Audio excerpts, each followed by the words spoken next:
우리 3일 저녁 우리 요한계시록 이제 10번째 시간이네요. 이제 2부가 시작이 되었습니다. 우리 지난주까지 이제 시즌 1이 마감이 됐고 이제 시즌 2가 시작이 되네요. 그래서 땅의 혼돈과 심판 그리고 구원이라는 큰 주제로 오늘은 요한계시록 4장 열린 문 예배라는 제목으로 10번째 시간 함께 갖도록 하겠습니다. 우리가 지난주까지 그 2장부터 3장에 걸쳐서 소아시아 지방에 있었던 요한이 받은 7교회에 대한 환상을 차례차례로 다루었습니다. 지금의 터키, 그러니까 소아시아, 그 당시에 로마 제국이 다스리던 교회의 7교회에 보낸 편지였지만 그 시대, 그 상황에 교회들에게만 주신 메시지가 아니라 오늘날 우리에게도 동일하게 적용될 수 있는 하나님의 음성으로 우리가 받고, 어떤 교회는 칭찬만 받는 교회가 있었던가 하면 어떤 교회는 또 책망만 받는 교회들도 있었는데, 우리가 어떤 교회의 모습이든지 하나님의 말씀을 붙잡고 나아갈 때 우리 공동체가 더 성숙하고 아름다워질 수 있다라는 것들을 기도의 제목으로 삼고 지난 시간까지 우리가 7교회를 살펴보았습니다. 자, 오늘은 이제 4장이 새롭게 시작이 됐는데요. 지난 시간에 7교회에 대한 모든 그 말씀을 나누고 7교회 이제 사도 그 요한이 모든 편지를 보낸 후에 형편이 좀 나아졌는가라고 이렇게 생각할 때 그 형편이 전혀 나아진 게 없었어요. 로마로부터 아주 극심한 박해가 계속되고 있었고, 그 박해 속에서 성도들은 핍박을 받고 있는 상황이 지속적으로 계속이 됩니다. 여러분, 아주 극심한 박해를 받을 때 그 당시 로마의 압제에 있었던 이 초대교회 성도들, 핍박받는 성도들이 할 수 있었던 것이 3가지 정도였을 것 같아요. 첫 번째는 끝까지 신앙을 지키다가 순교하든지, 그 다음에 신앙을 이유로 감옥에 가든지, 순교하는 것보다는 좀 낫지만 언제 죽을지 모르는 상황이 되겠죠. 그리고 마지막에는 대다수 성도들이 택한 방법 가운데 하나죠. 어떻게 합니까? 신앙을 버리고 떠난 거죠. 배교를 하는 그런 아주 끔찍한 엄혹한 상황 가운데 있었던 것이 이 요한계시록 7교회가 처한 상황이었다라는 것을 우리가 살펴보게 됩니다. 그래서 여러분, 이제 이 4장부터 해서 본격적인 7교회를 대상으로 하는 그런 지역적인 말씀이 아니라 이제 전체 교회를 향한 요한의 계시가 하나님부터 임하게 되는데, 이 4장과 5장은 약간의 그 인터미션의 성격이 있어요. 이제 본격적으로 시작하기 전에 약간 서론, 워밍업을 좀 해야 된다라는 거죠. 우리가 이제부터 본격적인 박해가 시작이 되는데, 이 박해에 앞서서 교회 공동체가 꼭 해야 될 것이 있다라는 것을 말씀해 주고 있습니다. 그래서 편지를 보냈는데 핍박이 임했는데 무엇을 해야 하는가? 제가 그렇게 써놨죠. 믿음의 사람들이 한 것은 바로 가로였다. 이 가로였다, 이게 뭐겠어요, 여러분? 바로 예배였다라는 거죠. 여러분, 참 아이러니하고 역설적인 측면이죠. 엄청난 고난이 시작되고 엄청난 박해가 시작이 되는데, 하나님께서 이 열린 문의 환상을 통해서 보여주신, 핍박받는 성도들에게 주신 음성은 너희가 예배의 자리를 지켜라 라는 그런 음성이었다라는 겁니다.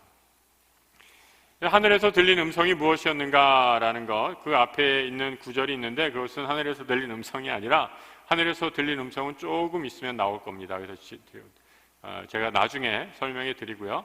여러분, 하늘에서 음성을 듣는다라는 것이 바로 예배의 자리가 아니겠는가 싶어요. 여러분, 우리가 예배 때 나올 때마다 하늘의 음성을 들으시는 우리 성도들 되시길 축복합니다.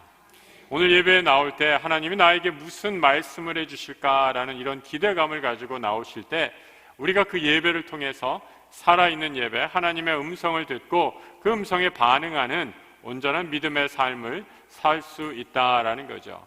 그래서 여러분, 이 음성을 하늘의 음성이다라는 것, 신학적인 용어로 계시라고 이렇게 얘기하는데, 이 계시는 내가 볼 수 있다라고 해서 보는 게 아니에요. 하나님이 보여주셔야지 보는 것입니다.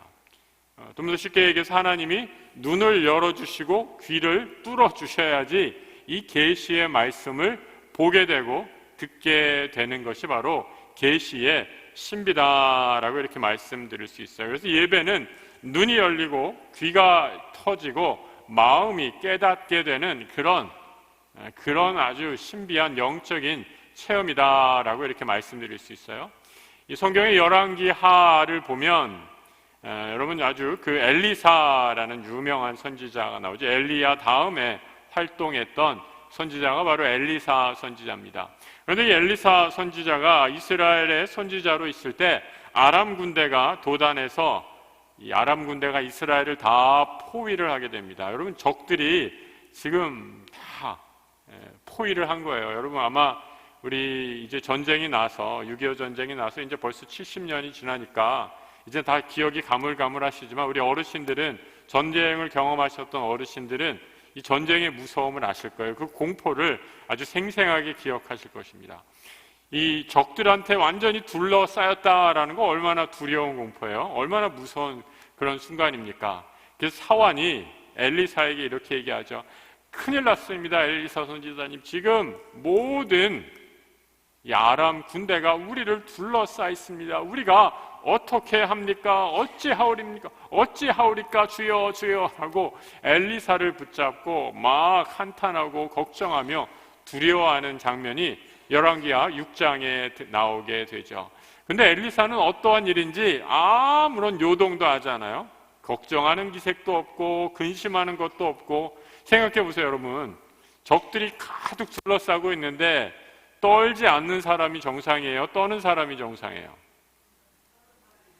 떠는 사람이 정상이죠. 어떻게 우리를 다 잡아 삼킬 엄청난 대군이 꽉 몰려와서 다 포위하고 있는데 어떻게 아무렇지도 않은데 가만히 있겠다. 가만히 있는 사람이 오히려 이상한 사람 아니에요? 이 사환이 오히려 정상적인 사람이다라는 거죠. 그런데 엘리사가 그 사환이 내 주여 어찌합니까 라고 이렇게 근심 걱정으로 두려워 떨고 있을 때 엘리사가 그 사환에게 뭐라고 얘기하느냐, 이렇게 얘기해요. 두려워하지 말라라고 얘기하면서 우리와 함께 한 자가 그들보다 많다라고 기도하기 시작합니다. 그래서 엘리사가 여호와께 기도하는데 뭐라고 기도하느냐, 그의 눈을 열어서 보게 하소서. 그러자 사환의 눈이 쫙 열리게 돼요. 사환의 눈이 엘리사의 기도가 끝나자마자 눈이 확 열리게 되니까 어떻게 되는가, 수많은 아람 군대를 또다시 둘러싼 뭐가 보이느냐, 여호와의 불병거가 그 눈에 보이게 됐더라라는 거죠. 그전에는 사환의 눈엔 도무지 보이지 않았던 것이었는데 엘리사의 눈에만 보였던 것이었는데 엘리사가 기도하고 사환의 눈을 열어주시자 아람 군대를 둘러싼 여호와의 군대, 여호와의 불병거가 가득한 것을 보고 깜짝 놀라게 되었다라는 거죠. 여러분, 꽉 막힌 상황에서 그 꽉 막힌 상황을 보고 좌절하고 절망하는 것이 세상 사람들의 눈이라면 우리 그리스도인들은 어떤 눈을 가져야 합니까? 그 꽉 막힌 상황에서 하나님의 천사가 나와 함께 하심을 믿고 두려워하지 않는 믿음을 갖는 것이 우리 그리스도인들의 믿음인 줄 믿습니다.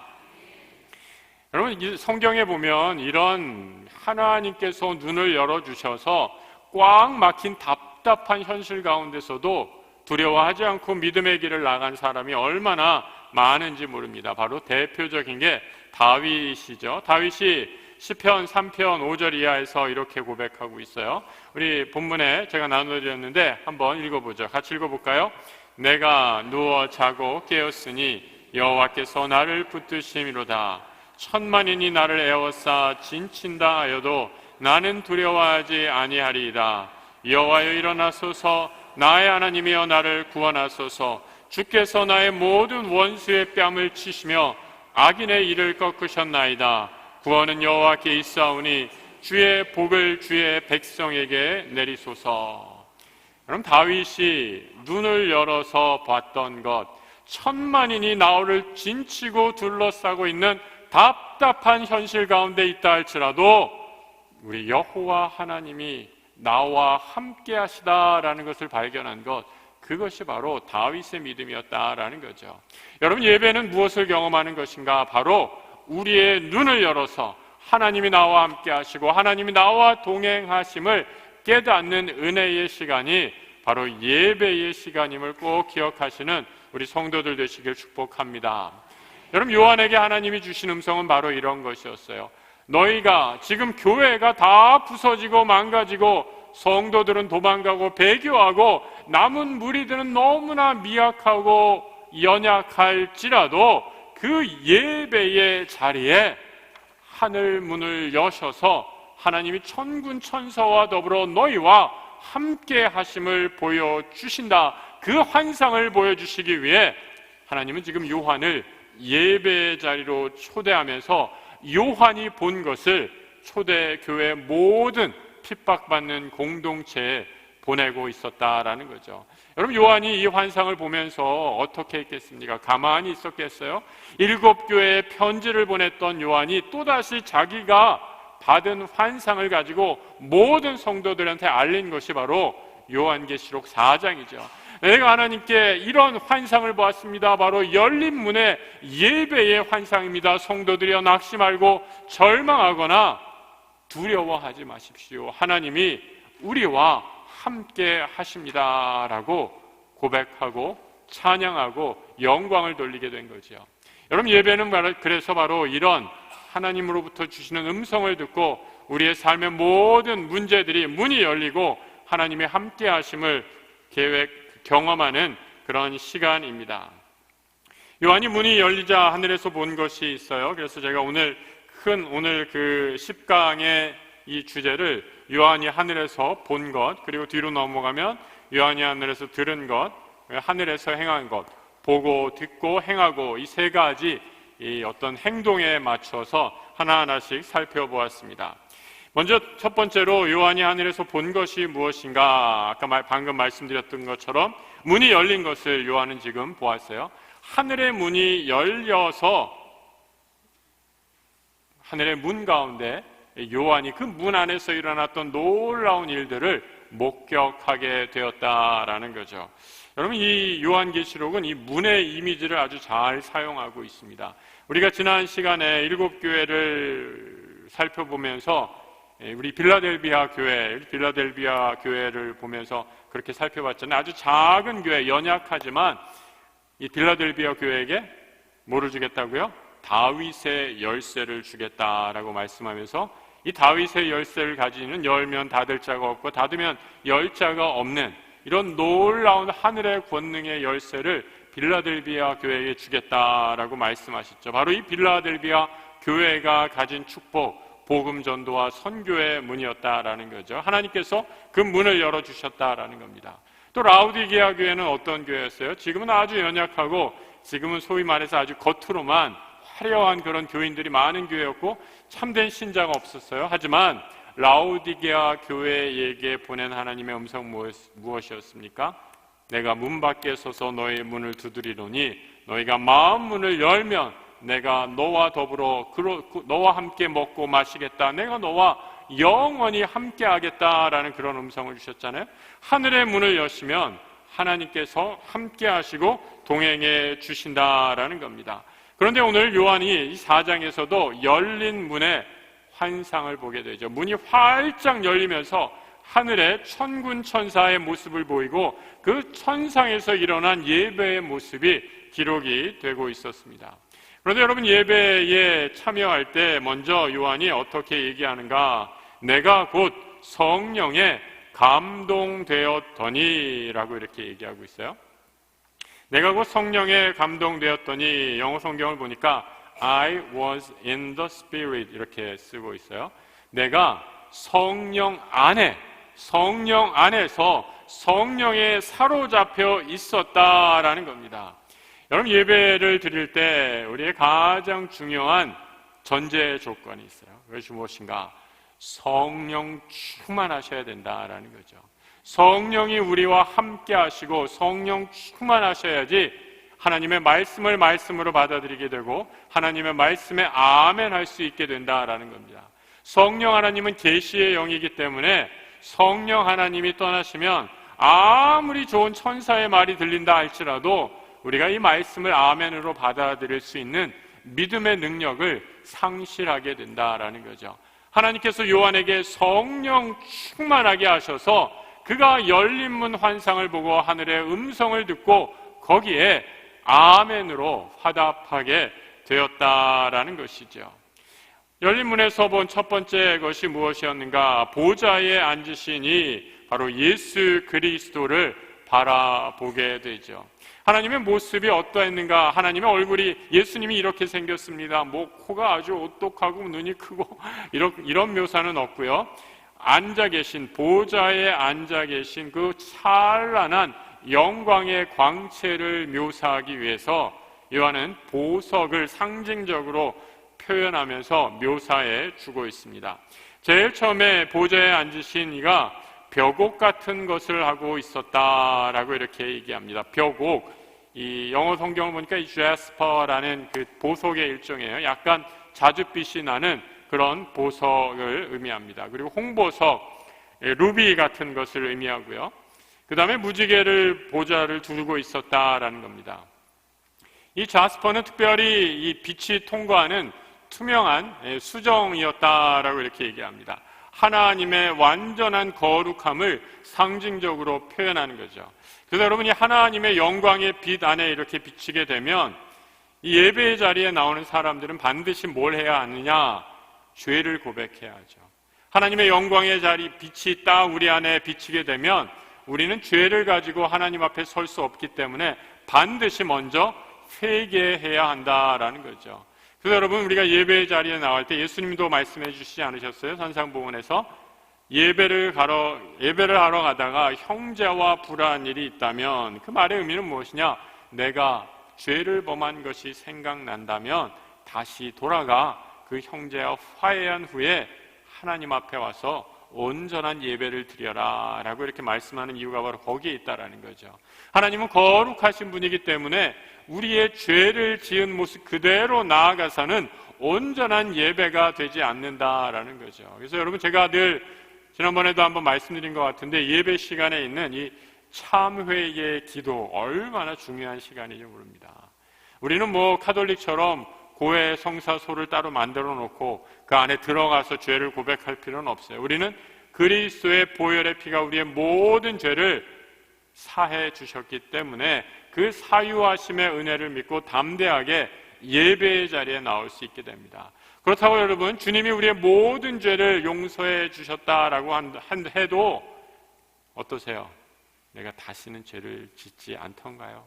그런 거 아니잖아요. 그죠? 우리 안에 연약함이 있기 때문에 또다시 하나님의 뜻에서 멀어지는 그런 연약함들이 있다라는 거죠. 그래서 다시 예배의 자리에 나올 때마다 죄를 회개하고 하나님 앞에 나아 온전한 깨끗한 심령으로 예배를 드려야 한다라는 거죠. 홍보석은 불타는 보석, 하나님의 정의를 상징하고요. 무지개가 보좌를 둘렀다라는 것은 각양각색의 하나님의 은혜를 상징적으로 표현하고 있습니다. 근데 그 하나님이 보좌에 앉으신 분이다라고 이렇게 얘기하죠. 여러분 아는 예수 그리스도는 하나님 나라의 보좌에 앉으시니 하나님의 통치를 의미하고 있습니다. 이 요한계시록은 이 보좌라는 단어를 굉장히 많이 사용하고 있는 것을 보게 돼요. 우리 인생의 의자에 누가 앉아 있는가가 굉장히 중요합니다. 우리가 앞서 살펴보았듯이 여러분 우리 앞에 한번 좀 요한계시록 2장을 한번 보세요. 앞에 2장 13절 살펴보면 버가모 교회에게 보낸 편지에서 이런 구절이 있죠. 2장 13절에 내가 어디 사는지를 내가 아느니 거기는 뭐가 있는 데라? 사탄의 권자가 있는 데라. 사탄의 보좌가 있는 데라 라는 말과 똑같아요. 이 버가모는 사탄의 통치 가운데 넘어간 공동체였다라는 거예요. 여기서 순교자도 나왔어요. 버가모에서 하지만 끝까지 사탄의 권세 아래 넘어갔지만 믿음을 지킨 순교자들이 있었다라고 이렇게 얘기하는 거예요. 그러니까 여러분 이 의자에 누가 앉는가 굉장히 중요해요. 우리 인생, 우리의 마음의 의자에 예수 그리스도가 앉으시기를 축복합니다. 우리 마음의 의자에, 우리의 인생의 의자에 세상의 욕심이, 세상의 재물이, 내 욕심이, 나의 욕망이 앉게 되면 그 인생이 얼마나 불행해지고 비참해지는가, 성경은 곳곳에서 말씀해 주고 있다라는 거죠. 여러분, 인생의 보좌에 누가 앉는가? 이 땅 살면서 여러분, 요한계시록에 이 성도들이 처한 상황을 한번 가만히 생각해 보세요. 지금 얼마나 힘들고 어려운 상황입니까? 도미티아누스 왕제가 계속해서 성도들을 핍박하고 죽이고 형제자매를 다 가두어 가고 있습니다. 그리고 감옥에 가둬서 너 나에게 절해라, 그러면 풀어주겠다라고 시시각각으로 협박과 회유를 하죠. 그러면 실제로 그 고통을 못 이겨서 황제에게 절하고 풀려난 사람들이 부지기수다라는 거죠. 끝까지 믿음을 지키고 순교한 사람들은 기도하지 않겠어요? 하나님 왜 이러십니까? 하나님 언제입니까? 하나님 언제 우리가 이 땅 가운데 하나님의 정의와 통치를 바라볼 수 있겠습니까? 라고 기도하는 중에 요한을 통해서 하나님께서 보여주신 환상은 무엇인가?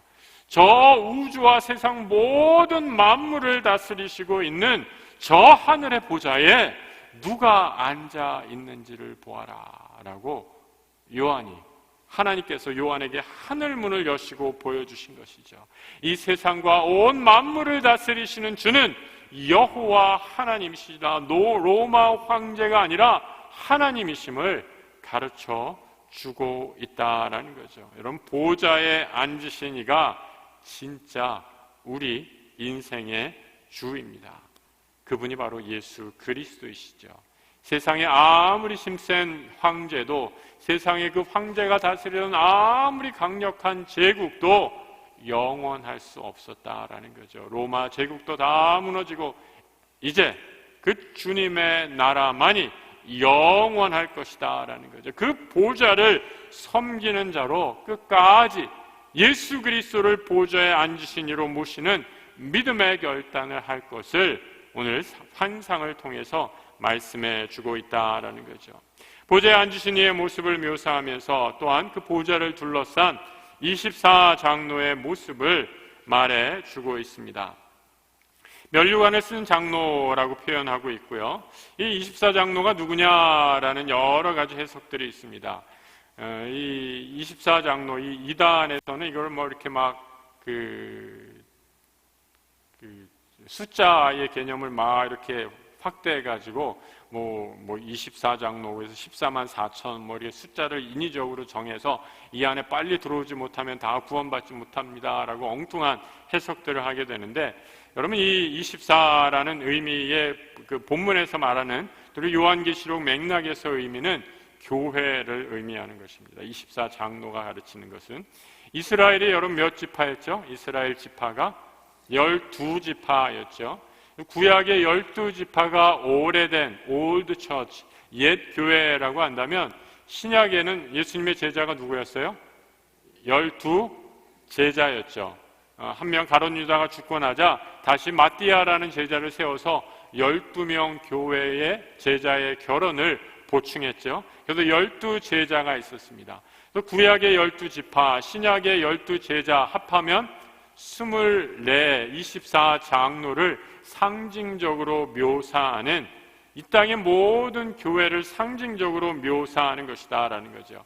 옛 이스라엘과 예수 그리스도의 피로 세우신 새 이스라엘, 새 예루살렘, 이전에 올드한 구약의 이스라엘의 피로 연결된 율법으로 묶여진 오래된 교회와 이제 예수 그리스도의 보혈의 피로 새롭게 탄생한 새로운 교회, 구약의 예언자, 예언의 시대에 일어났던 이스라엘 백성들의 12지파와 이 예언의 성취로 이루어진 새로운 예루살렘, 새로운 이스라엘의 12제자 공동체, 이 땅에 탄생할 새로운 교회, 이 교회가 하나가 되어서 이 24장로가 하늘의 면류관을 쓰며 하나님, 여호와 하나님, 예수 그리스도 보좌 바로 옆에 앉아 있다라고 이렇게 얘기하는 겁니다.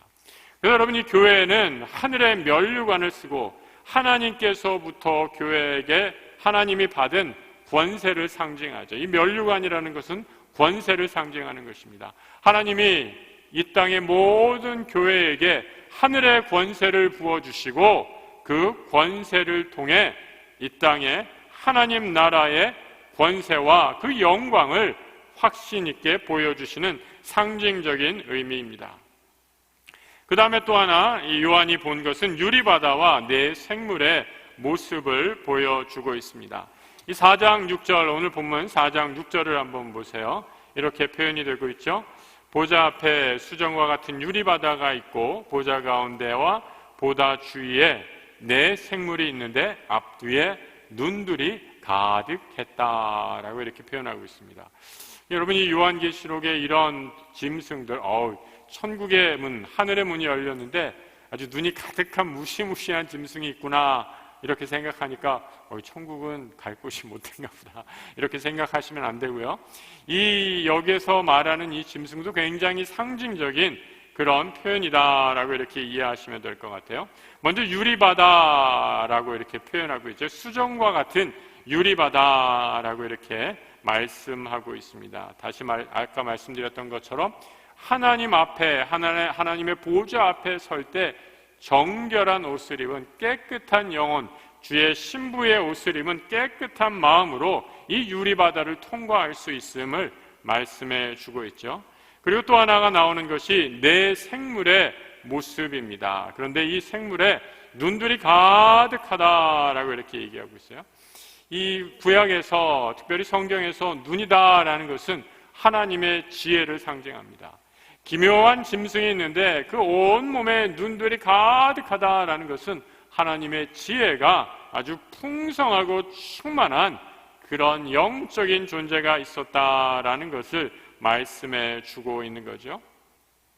그리고 그 동물의 한 몸을 갖고 있는데 사자와 소와 사람과 독수리의 얼굴을 한 짐승이 있었다라고 이렇게 얘기하죠. 여러분, 이 세상에, 이 지구상에는 없는 것이기 때문에 이것을 뭐 동물이라고 할 수 있을까라고 이렇게 생각할 수 있지만 어떤 천상에 있는 신비한 존재라고 이렇게 보시면 될 것 같아요. 이 천상에 있는 천상의 지혜를 가진 존재가 하나님을 찬양하고 있는 것을 보게 됩니다. 그래서 여러분, 이 천상에 있는 이 존재의 모습은 사실 요한계시록에서 처음 나오는 것이 아니라 그 전에 에스겔에서 이미 이 네 짐승의 모습을 이렇게 설명해 주고 있어요. 뒷장 한번 보시죠. 뒷장에 보면 에스겔 1장 4절과 5절에서 이 짐승의 모습에 대한 형상이 이렇게 나와 있는 것을 보게 됩니다. 한번 같이 한번 읽어볼까요? 내가 보니 북쪽에서부터 폭풍과 큰 구름이 오는데 그 속에서 불이 번쩍번쩍하여 빛이 그 사방에 비치며 그 불 가운데 단 쇠 같은 것이 나타나 보이고 그 속에서 네 생물의 현상이 나타나는데 그들의 모양이 이러하니 그들에게 사람의 형상이 있더라. 그 얼굴들의 모양은 넷의 앞은 사람의 얼굴이요, 넷의 오른쪽은 사자의 얼굴이요, 넷의 왼쪽은 소의 얼굴이요, 넷의 뒤는 독수리의 얼굴이니. 요한은 바로 이 에스겔에 나타난 환상의 이미지를 다시 한번 이렇게 차용하면서 천국의 열린 문 가운데 보여준 하나님을 찬양하는 영적 존재를 이렇게 상징적으로 묘사를 하고 있습니다. 먼저 하나하나를 좀 살펴보면요, 이 사자가 상징하는 것은 무엇인가? 여러분이 한번 이렇게 동그라미를 친 다음에 사자고 있죠. 이 에스겔의 1장 10절에 사자의 얼굴이다라는 것. 사자는 여러분 짐승의 대표이죠. 거기다 이렇게 써놓으세요. 짐승의 대표이면서 하나님의 힘을 상징한다. 여호와의 권능을 상징하는 것이 바로 사자다라고 이렇게 거기다 마크를 해놓으시면 될 것 같아요. 그 다음에 또 어떤 모양이 있습니까? 소의 얼굴이 있다라고 이렇게 얘기하죠. 소는 가축을 대표합니다. 인간을 섬기고 희생하는 가축의 대표가 바로 소이죠.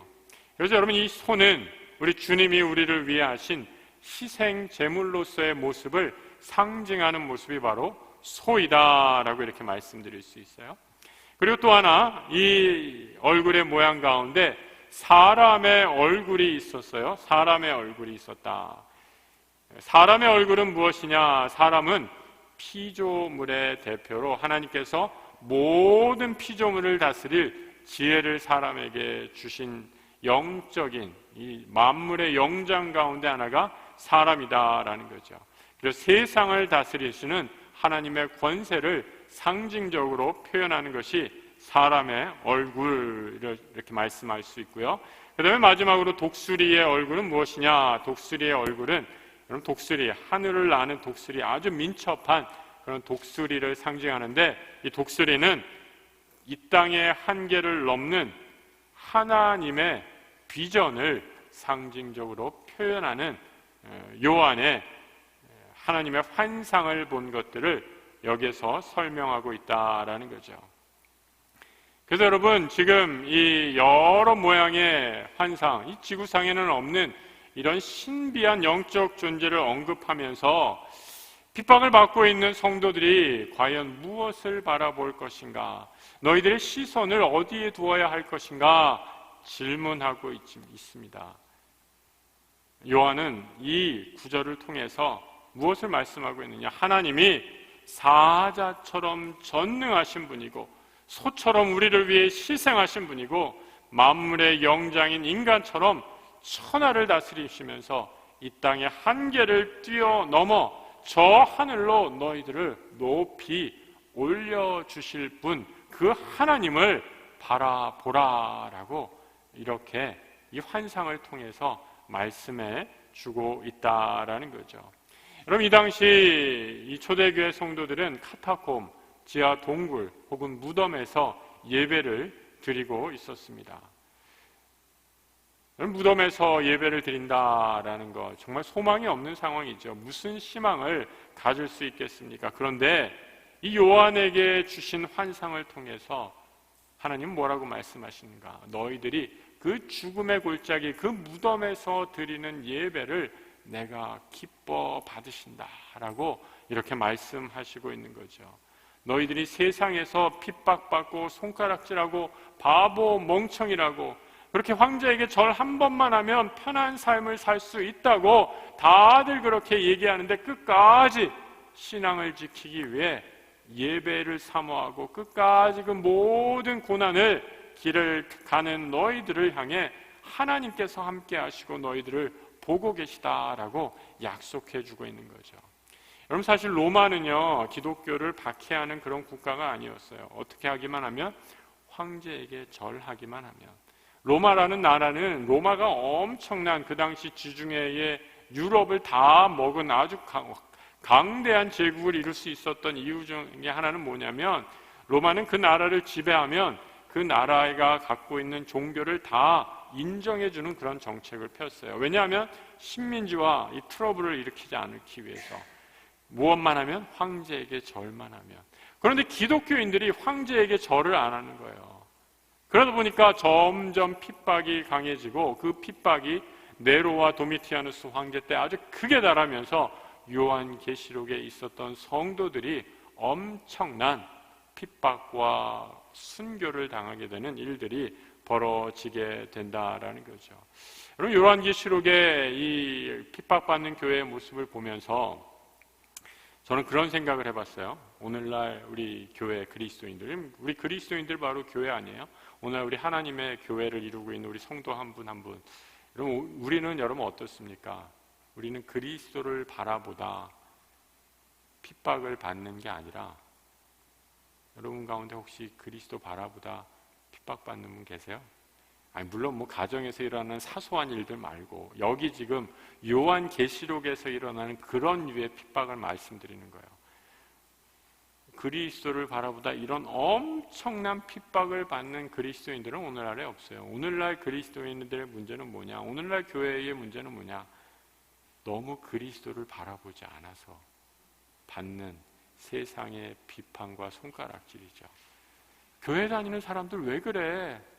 교회가 요즘에 왜 그래? 라는 핍박과 손가락질, 비난과 손가락질이 오늘날 우리에게 지금 주어져 있지 않습니까? 여러분이 참 부끄러운 현실, 또 기도의 제목 가운데 우리가 서 있는 거죠. 정말 하나님 앞에 이 당시에 목숨을 걸고 예배하고 예배의 자리를 지켰던 성도들은 그 소수가 모여서 정말 생명을 걸고 예배하는 그 자리에 하나님께서 그 예배를 받으시고 기뻐하셨는데, 오늘날 우리 그리스도인들은 과연 이 예배를 이렇게 소중히 여기며 하나님 앞에 나아가는 자리를 소중히 여기며 정말 우리가 이 땅 가운데 하나님의 자녀입니다, 그런 정체성을 갖고 그리스도만 바라보고 살아가고 있는가? 그럼 이때 요한이 하늘에서 들은 거, 아까 제가 말씀한 거 있죠? 하늘에서 들린 음성이 뭐였는가? 아까 뒤에 여기 다 답이 있어서 일부러 제가 답을 안 써놨습니다. 이때 요한이 하늘에서 들은 음성이 무엇인가? 두 가지가, 몇 가지가 있는데 그게 대표적으로 이리로 올라오라, come up here 라고 이렇게 얘기하죠. 성도의 자리, 너희들의 삶의 자리는 이 땅이 아니라 저 영원한 하나님 나라임을 꼭 기억하라라는 겁니다. 우리의 시선은 하늘나라 본향을 향해 바라보고 걸어가야 한다라는 거죠. 그래서 요한에게 하늘에서 하늘문이 열리고 들린 음성, 이리로 올라오라라는 거예요. 그럼 좋은 번연이 쓴 철로 역정에 보면 이 크리스찬이 믿음의 길을 걸어가는데 막 이렇게 믿음의 불이 일어나려고 해요. 참 그 재밌는 묘사가 있어요. 믿음의 불이 이 크리스찬의 마음에서 일어나게 되면 일어날 때마다 그 앞에서 사탄이 하는 일 뭔지 아세요? 그 사탄이 이만한 주자들을 갖다가 믿음의 마음에 그 불이 일어날 때 물을 붓는 거예요. 물을 부어서 우리 다 된 밥에 재 뿌리는 그 놀부처럼 사탄이 하는 일이 그거예요. 그런데 더 은혜가 되는 것은 그 뒤에서 우리 크리스찬의 마음에, 이 성도의 마음에 불을 지피려는 이 성령의 불길을 끄려는 그 사탄의 모든 방해에도 불구하고 예수 그리스도께서 우리 뒤에서 기름을 조용히 끊임없이 붓고 계세요. 그 기름을 붓는 것을 통해서 우리가 이 땅의 시련과 어려움, 환난에도 불구하고 다시 일어나 믿음의 눈을 들어 하나님 나라 그 천성을 향해 갈 수 있는 용기와 능력을 얻게 된다라는 거죠. 그래서 여러분, 우리가 이 예배의 자리를 통해서 영적인 충전, 에너지를 충전하는 이유도 바로 거기에 있습니다. 너무 힘들고 너무 지치고 세상이 별로 변한 것 같지 않아요. 여전히 우리 가운데 문제투성입니다. 고난받는, 핍박받는, 또 박해받는 성도들의 현실과 하나도 다를 게 없다라는 거죠. 하지만 하나님께서 위로 올라오라, 이리로 올라오라, 너희의 눈을 저 천성을 향하여 바라보라라고 우리를 초대해 주신다라는 겁니다. 그리고 또 하나, 이후에 마땅히 일어날 일들을 내게 보이리라 라고 이렇게 말씀합니다. 이제 앞으로 계속해서 요한에게 일어날 일들을 하나하나 계시해 주는 것이죠. 그리고 또 하나, 승리의 나팔 소리가 하늘에서 들리게 됩니다. 이는 먼저 1절에서 나오는데, 승리의 나팔 소리, 천국의 문, 하늘의 문이 열렸을 때 들리는 나팔 소리입니다. 여러분, 구약에서 나팔이 여러 경우에 쓰이는데 이 경우에는 승리의 나팔 소리다라고 이렇게 이해하시면 되겠고요. 그 다음에 번개와 음성과 우레소리가 들린다라는 겁니다. 하나님의 음성이 들리게 된다라는 거죠. 출애굽기 19장 16절에 하나님의 음성이 들렸을 때의 모습을 이렇게 묘사해주고 있습니다. 같이 한번 읽어볼까요? 셋째 날 아침에 우레와 번개와 빽빽한 구름이 산 위에 있고 나팔 소리가 매우 크게 들리니 진중에 있는 모든 백성이 다 떨더라 라고 이렇게 말씀해 주고 있습니다. 그러면서 이 요한이 들은 찬양의 내용이 무엇이었는가? 바로 이렇게 얘기하죠. 첫 번째 찬양의 내용이 1번에 거룩하다, 거룩하다, 거룩하다. 오늘 우리 찬송가 8장에 부른 내용이 그대로 이 본문에 그렇게 기록이 되고 있죠. 거룩, 거룩, 거룩. 물론 이런 리듬과 곡조는 아니었겠지만 가사의 내용은 거룩하다, 거룩하다, 거룩하다. 이 세 번 거룩하다라고 얘기하는 건 하나님의 완전한 거룩하심을 말씀해 주고 있습니다. 또 하나, 두 번째 찬양의 내용은 전에도 계시고 이제도 계시고 장차 오실 이를 찬양하고 있습니다. 거룩하다, 거룩하다, 거룩하다라고 하면서 주 하나님 곧 전능하신 이여 전에도 계셨고 이제도 계셨고 장차 오실 이 과거, 현재, 미래 늘 함께 하시는 하나님이시다라고 이렇게 말씀하고 있죠. 여러분 계시록에 우리가 앞에서 봤던 1장 8절을 보면 예수 그리스도가 나는 알파요 오메가다라고 하면서 이제도 있고 전에도 있고 장차 올 자다라고 이렇게 얘기하고 있어요. 약간 시제가 바뀐 것을 보게 되죠. 지금 여기 4장 8절에서는 전에도 있고 이제도 계시고 장차 오시니 과거, 현재, 미래가 됐다면 계시록 1장 8절에서는 어떻게 되는가? 나는 알파요 오메가다라고 하면서 이제도 있고 현재를 먼저 얘기하고 그리고 전에도 있었고 과거를 얘기하고 장차 오실 이 미래에 오실 일을 말씀해 주고 있다라는 거죠.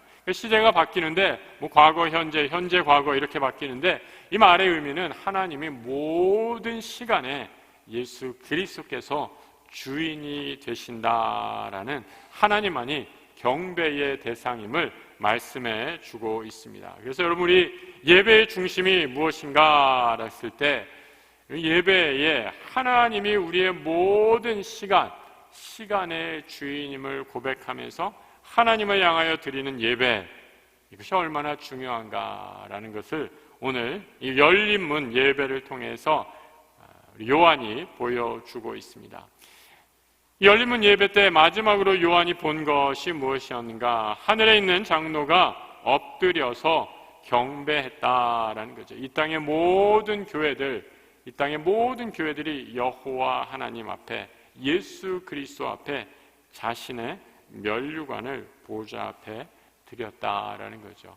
그런데 여러분 이게 참 본문이 아름다운 정말 환상적인 모습 가운데 하나인 게 뭐냐면 24장로가 썼던 면류관은 원래 누가 주신 것입니까? 예수 그리스도께서 교회의 권세, 하늘의 권세를 이 땅의 모든 교회에게 주신 거죠. 그런데 그 교회는 다시 열린 문 앞에 나아가 우리는 이런 자격이 없습니다 하고 다시 그 면류관을 벗어서 다시 하나님 앞에 내려놓고 있다라는 거죠. 오늘 식사하고 나오는데 어떤 분이 저희보다 먼저 식사한 분이 서로 밥을 내겠다고 막 싸우는 거예요. 내가 낼게 마치 그런 모습 있잖아요. 우리 주님은 주시겠다고 그러고 교회는 아닙니다. 제가 어떻게 이걸 받습니까? 하고 다시 주님한테 내놓으려고 그러고 서로 실갱이를 하는 아름다운 모습이죠.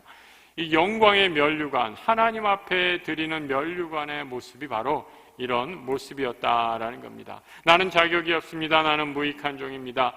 영광의 주님 앞에 그 영광의 관을 내어드릴 때, 그럼 예배는 무엇인가? 나의 자존심, 나의 나됨, 나의 영광을 다 하나님 앞에 내려놓고 나를 드리는 것, 그것이 바로 산 제물로 나를 드리는 하나님 앞에 드리는 예배임을 오늘 요한계시록 4장을 통해서 보여주고 있습니다. 하늘 문 예배, 하늘의 문이 열리며 우리의 모든 중심이 하나님 앞에 드려지므로 하나님이 기뻐하시는 예배, 우리의 영혼이 열리고 하나님을 향하여 참으로 찬송과 영광을 돌리게 되는 복된 예배의 자리, 그 예배의 자리로 나아가는 우리 성도들 되시길 우리 주님의 이름으로 축복합니다.